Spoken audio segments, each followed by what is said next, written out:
It is not the things we do in life that we regret on our deathbed.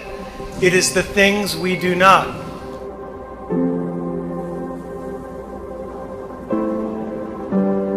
Because I assure you, I've done a lot of really stupid things, and none of them bother me. All the mistakes and all the dopey things and all the times I was embarrassed, they don't matter.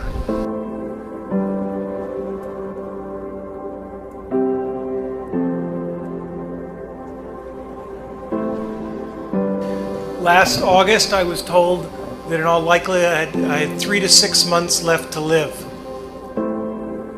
Somebody said to me, in light of those numbers, "Wow, so you're really beating the Grim Reaper." We don't beat the Reaper by living longer. We beat the Reaper by living well and living fully.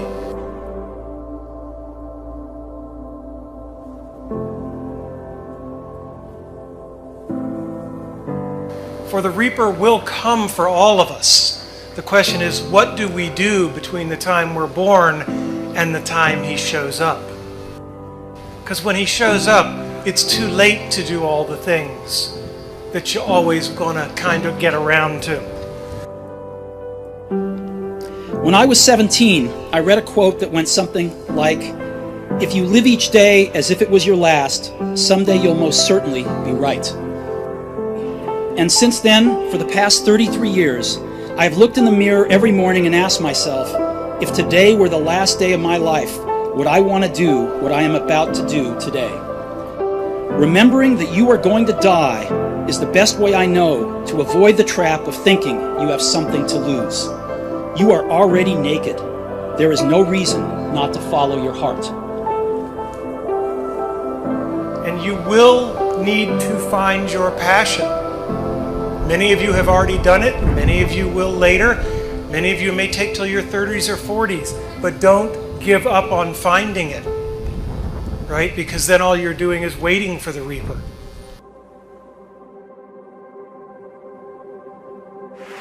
As a child, my parents always told me you could be whatever you want to be. You could do whatever you want to do.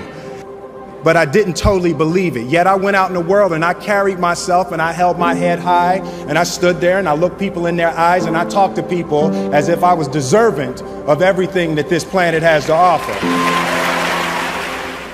I really want to say to children out there and to people who are watching, Confucius said one time, "He who says he can and he who says he can't are both usually right."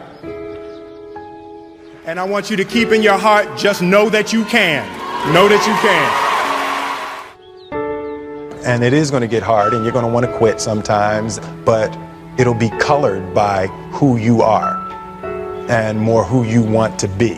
I definitely found that wanting to be an actor stems from wanting to be somebody. I said, I'm not losing. I'm still here, I'm fighting, I'm not losing. When you die, that does not mean that you lose to cancer. You beat cancer by how you live, why you live, and in the manner in which you live. Find your passion and follow it. You will not find that passion in things. And you will not find that passion in money. Because the more things and the more money you have, the more you will just look around and use that as the metric, and there will always be someone with more. I want the world to be better because I was here. If you are not making someone else's life better, then you're wasting your time. You know, like your life will become better by making other lives better. The first step before anybody else in the world believes it is you have to believe it. Being realistic is the most commonly traveled road to mediocrity. Why would you be realistic? What's the point of being realistic?